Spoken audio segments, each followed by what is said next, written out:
এখানে আসেনি শুধু আপনাদের হিরোগিরি দেখানোর জন্য, আবার হিরোগিরি দেখানোর জায়গা অনেক আছে।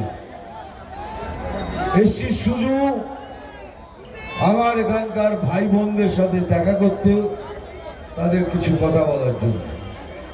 আপনারা সবাই আমার ভাই বোন বন্ধু, কিন্তু কি বলবো বলুন, যেখানেই যাচ্ছি সেখানে এরা প্রশ্ন করছে যে দাদা এটা বাংলাদেশ তো হয়ে যাবে না? সে কি রে? বললো হ্যাঁ। বলে দেখুন না, যা হচ্ছে বাংলাদেশে যা হচ্ছে সেটা পশ্চিমবাংলায় হচ্ছে। যেমন ওখানে হারমোনিয়াম কেনে নিচ্ছে, এখানে একটা বাচ্চা মেয়েকে ধুমকি দিচ্ছে, এখানে তোমরা মায়ের গান গাইতে পারবে না,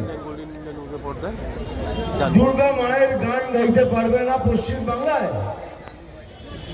আপনাদের কাছে যত ধর্মীয় বই আছে সব কটা পড়ুন, তাতে ভালো করে লেখা আছে कि मायर पायर नीचे स्वर्ग, माँ के पैरों तले स्वर्ग है।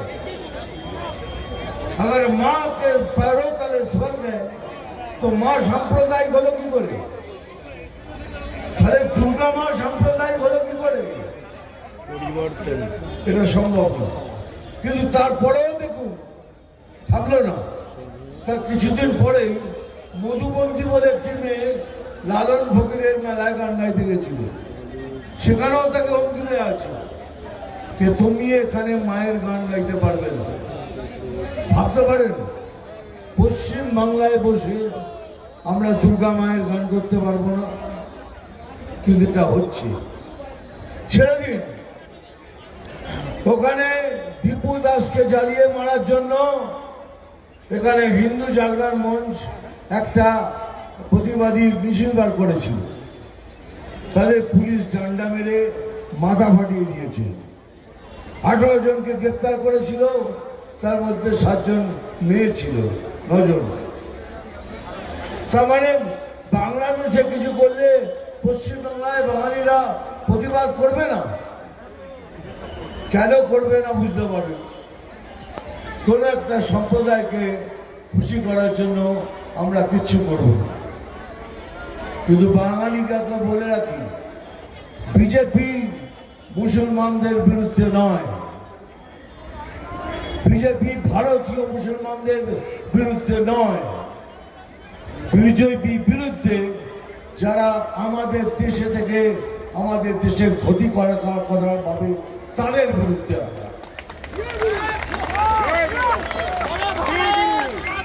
কিন্তু আমরা যদি মুসলমানদের বিরুদ্ধে না হই, তাহলে এই সরকার তাদের জন্য তো লড়ছে। কিসের জন্য লড়ছে?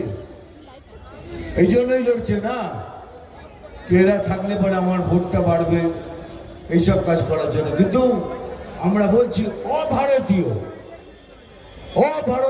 কোনদের আমরা সাপোর্ট করব না, কোন অভারতীয়কে আমরা সাপোর্ট করব না। এখন যদি এই অবস্থা হয় তাহলে আমরা কোথায় যাব? কাশ্মীর ফাইলস পিকচারটা দেখেছেন? যদি দেখে থাকেন তাহলে বুঝতে পেরেছেন ওখান থেকে যত হিন্দু ব্রাহ্মণ ছিল তাদের সেখান থেকে তাড়িয়ে দেওয়া হয়েছিল। এখন অবস্থা কাশ্মীরের অবস্থা বদলে গেছে, খুব ভালো হয়ে গেছে, কিন্তু তাড়িয়ে দেওয়া হয়েছিল। একবার ভাবুন, যদি আমাদের এখান থেকে তাড়িয়ে দেয় তাহলে আমরা কোথায় যাব? সবার কোনো না কোনো দেশ আছে, আমাদের জন্য কোন দেশ আছে? আমরা কোথায় যাব? সেই জন্যই বলতে এসছি যে আমরা এবার সময় এসছি, আমরা সমস্ত বাঙালি আমরা এক ছাতার নিচে এসে, সমস্ত বাঙালি কেন বলছি, যারা সনাতনকে বিশ্বাস করে। আমি যেমন বুক ফুটে বুক চাপড়ে বলি मैं सनातनी हूं, मैं गर्व से कहता हूं हम सनातनी हैं। এখন সময় এসছে আমাদের এক ছাতার নিচে এসে আমাদের সনাতনিত্বকে, হিন্দুত্বকে, বাংলাকে, বাঙালিত্বকে এই পশ্চিমবাংলার বুকে বাঁচাতে হবে। আর কেউ যদি চেষ্টা করে এটাকে বাংলাদেশ তৈরি করার, তাহলে ভালো করে শুনে রাখুন, আমার মতো যতজন আছে, আমি বলছি আমার মতো যতজন আছে, আমার শরীরে যতক্ষণ এক ফোঁটা রক্ত আছে, কেউ এটাকে বাংলাদেশ করতে পারবে না।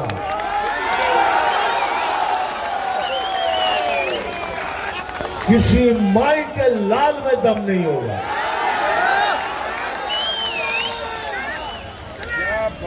এই জন্য আপনাদের সবাইকে রিকোয়েস্ট করছি, আপনারা সবাই একসাথে নিচে আসুন।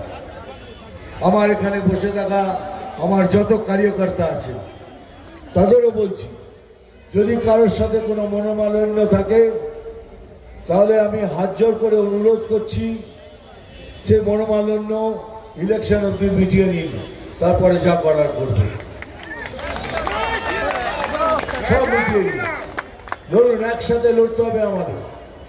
আমি এমনকি যারা কমিউনিস্ট আছেন, তাদের মধ্যে যারা হিন্দু আছেন, যারা হিন্দুত্বকে বিশ্বাস করেন, তাদেরও ডাকছি, কংগ্রেসকেও ডাকছি, এমনকি তৃণমূলের মধ্যে যে হিন্দু ক্যাডার আছে, যাদের মধ্যে বিবেক আছে, তাদেরও আহ্বান করছি, এই পার্টিতে আসুন, আমরা সব এক ছাতার নিচে মিলে ভোট করে এই সরকারকে এখান থেকে তাড়াবো।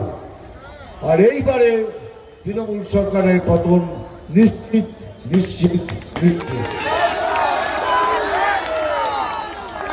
সবাই বলে কন্যা লক্ষ্মী ভান্ডার খুব ভালো, 1000 টাকা পাচ্ছেন, ওটা নেবেন, ছাড়বেন না, কারণ ওটা আপনার পয়সা।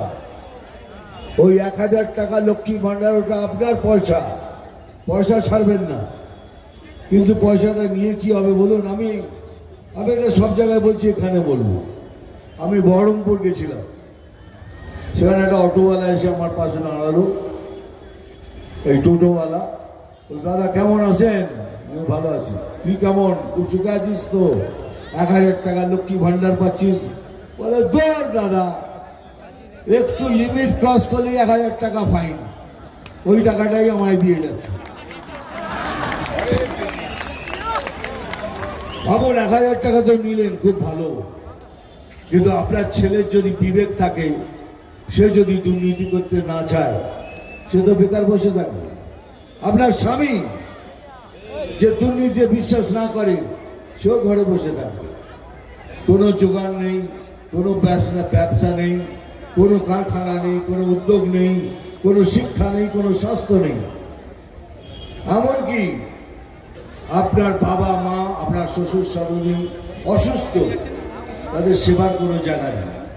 অথচ আমাদের প্রিয় প্রাইম মিনিস্টার 5 লক্ষ টাকা সবার জন্য, এক একজনের জন্য আয়ুষ্মান ভারত করে দিয়েছে।